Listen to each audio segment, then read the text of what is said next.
चंद दिन कबल हिंदुस्तान बीजेपी की रहनुमा, अजीब, उनके हिंदुओं के नाम भी अजीब ही होते हैं, नपोर शर्मा, मैं तो कहूंगा नपोर बेशर्मा, इंसानियत हो और उनके अंदर शर्म हो तो फिर आज दुनिया के अंदर किसी सियासी या मजहबी रहनुमा की इज्जत को उछालते हुए पहले 100 मरतबा सोचते हैं एक मकाम और मर्तबा है चे जाए कि एक मजहब की बुनियाद इमामुल अंबिया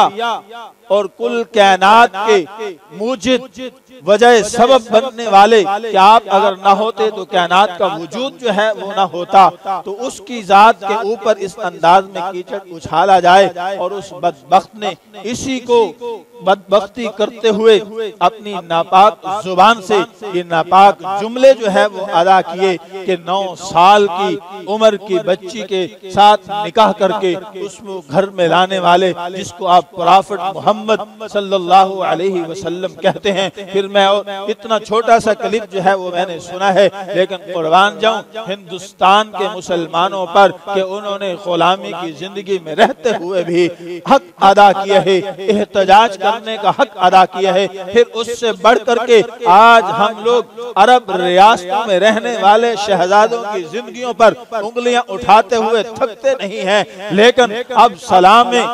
अकीदत पेश करता हूँ उन लोगों को कि उन अरब रियासतों में रहने वाले लोगों ने सदाए एहतजाज बुलंद की, सिर्फ ऐलान नहीं बल्कि इस दर्जे की कि उम्मान के अंदर दूसरी रियासतों के अंदर जब मुफ्तियों ने फतवा दिया कि इसका सोशल बाइकाट लाजिम है, इन्होंने हमारे आका हमारे नबी सल्लल्लाहु अलैहि वसल्लम की शान अक़दस में गुस्ताखी की है, लिहाजा इनके साथ बाइकाट होगा। और बाइकाट इस तरह कि उनकी प्रोडक्ट मसनूआत को अपनी दुकानों से उठा दिया, उनसे खरीदारी बंद कर दी, उनकी दुकानों की तरफ रुख करना छोड़ दिया, उनसे मुकम्मल बाइकाट किया। जब देखा इंडिया ने कि ये तो हमारी मईशत जो है वो तबाह हो रही है और ये अरब जिनको हम अयाश समझते थे, जिनको हम फहाज समझते थे, जिनके हमारे साथ जो है इतने बड़े बड़े एग्रीमेंट हुए हैं, हमारे तिजारती इंतजामात उनके साथ चल रहे हैं, मामलात चल रहे हैं, ये इस कदर आगे बढ़ करके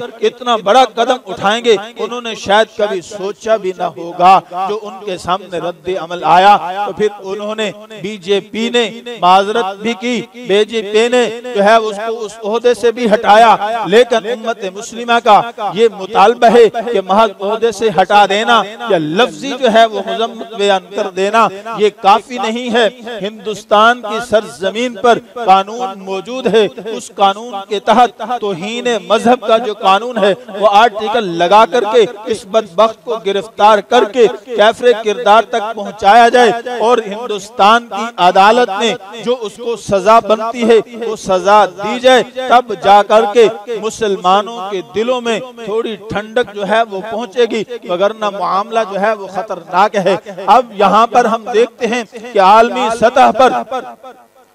चंद दिन गुजरने के बावजूद हमारे मुल्क के पाकिस्तान में आवाम तक तो शायद सोशल मीडिया के जरिए ये बात पहुंच गई, लेकिन हमारे अरबाब इक्तिदार तक ये बात न पहुंची। अगर पहुंची होगी उन्होंने कोई मुजम्मती बयान नहीं दिया, वक्त के वजीर आजम ने वुज़रा ने कोई बयान इंडिया की मुजम्मत में नहीं दिया, किसी किस्म के बाइकाट का ऐलान नहीं किया, उनके साथ सोशल बाइकाट का ऐलान नहीं किया, तिजारत के बाइकाट का ऐलान नहीं किया। क्यों? ये हमारी समझ से बाहर है कि हमारे सियासतदान जब अपोजिशन के अंदर होते हैं उस वक्त इनकी जुबानों के जुमले कुछ और होते हैं, उस वक्त इनके जज्बात कुछ और होते हैं। जब ये मसनद इक्तिदार पर आ जाते हैं फिर इनके जज्बात और ख्यालात बदल जाते हैं। और इस वक्त अगर मैं जो है वो खराज तासीन पेश करूं जनाब इमरान खान साहब को एक अपोजिशन लीडर होने की वजह से, वो भी इसलिए इसलिए कि वो अपोजिशन के अंदर हैं, इसलिए उन्होंने ये मुतालबा किया कि पाकिस्तान हिंदुस्तान से सोशल बाइकाट करे, तिजारत खत्म करे,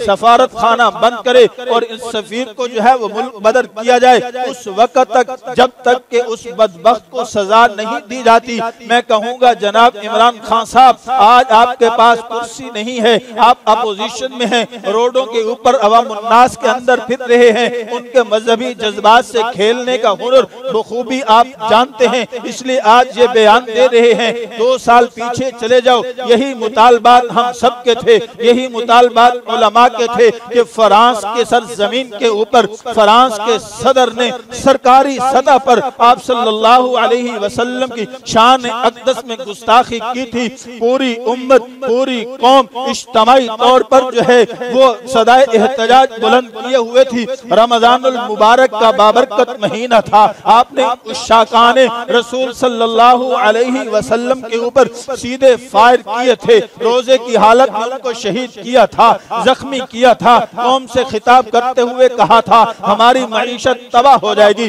यूरोप नाराज हो जाएगा, मगरिब नाराज हो जाएगा। जब आप मसनद इक्तिदार पर थे, जब आप सब कुछ ये कर सकते थे, उस वक्त आपके जज्बात ये थे कि हमने मईशत को संभालना है, हमने मुल्क को संभालना है, हमने मुल्क को इंतशार की तरफ नहीं लेकर के जाना, हमने रोड बंद नहीं करने, हमने एहतजाज नहीं करना, इससे हमारे अपने मुल्क का नुकसान होगा, इससे हमारे अपने मुल्क के वासी जो है वो तंग होंगे, उनके आने जाने के लिए रास्ते बंद होंगे, एम्बुलेंस से रास्ते में रुक जाएंगी, कई मरीज इस दुनिया से चले जाएंगे, मरीज बर वक्त अस्पताल नहीं पहुंच पाएंगे और बहुत सारे मामलात होंगे। उस वक्त आपके जज्बात और ख्यालात ये थे, काश के उस वक्त भी आपके जज्बात और ख्यालात यही होते जो आज हैं। जितनी भी सियासी पार्टी हैं ये सब अपनी सियासत चमकाने के लिए आज ये महज में इख्तिलाफ के अंदर है तो ये मुतालबा कर रहे हैं। कल को जो है ये शहबाज शरीफ नून लीग वाले हिज़्ब इख्तिलाफ में थे, इनका ये मुतालबा था।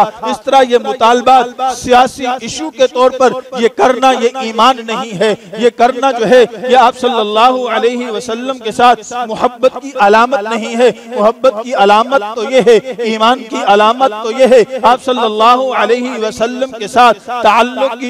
ताल्लुक की अलामत तो ये है कि इंसान हिज़्ब इक्तिदार में हो या हिज़्ब इख्तिलाफ में हो, इसको अपना मजहबी और ईमानी फरीजा समझते हुए जब भी आका नामदार सल्लल्लाहु अलैहि वसल्लम पर इस तरह का कोई मामला हो तो फौरन मैदान अमल में खड़े हों और गुस्ताखों के खिलाफ जो है वो सोशल बाइकाट का भी ऐलान किया जाए और उनके खिलाफ जो है हर मुमकिन इकदाम भी किया जाए। लेकिन यहाँ हमें जो है वो अजीब बहती गंगा में हाथ धोते हुए लोग नजर आते हैं कि आवाम के जज्बात से खेल करके अपना वोट बैंक बनाना है। तो इसलिए इन चेहरों को पहचानना लाजिम है। हुजूर नबी करीम सल्लल्लाहु अलैहि वसल्लम के साथ मोहब्बत, उल्फत, अकीदत हर एक मोमिन के ईमान का हिस्सा है। अगर नहीं है तो फिर समझो ईमान नहीं। आप सल्लल्लाहु अलैहि वसल्लम को अल्लाह ने ऐसा अजीम शान मनसब और मकाम अता फरमाया, तमाम अंबिया के इमाम इस दुनिया के अंदर भी, आखिरत में भी, जन्नत में भी, हर जगह पर अल्लाह ने आपको फजीलत अता फरमाई है, अल्लाह ने आपको शर्फ अता फरमाया है, अल्लाह ने आपको अजमत अता फरमाई है, अल्लाह ने आपको रिफतें अता फरमाई है। इसलिए आपकी इज्जत और अजमत और हुर्मत पर मर मिटना हर एक इंसान और मुसलमान का ईमानी फरीज़ा।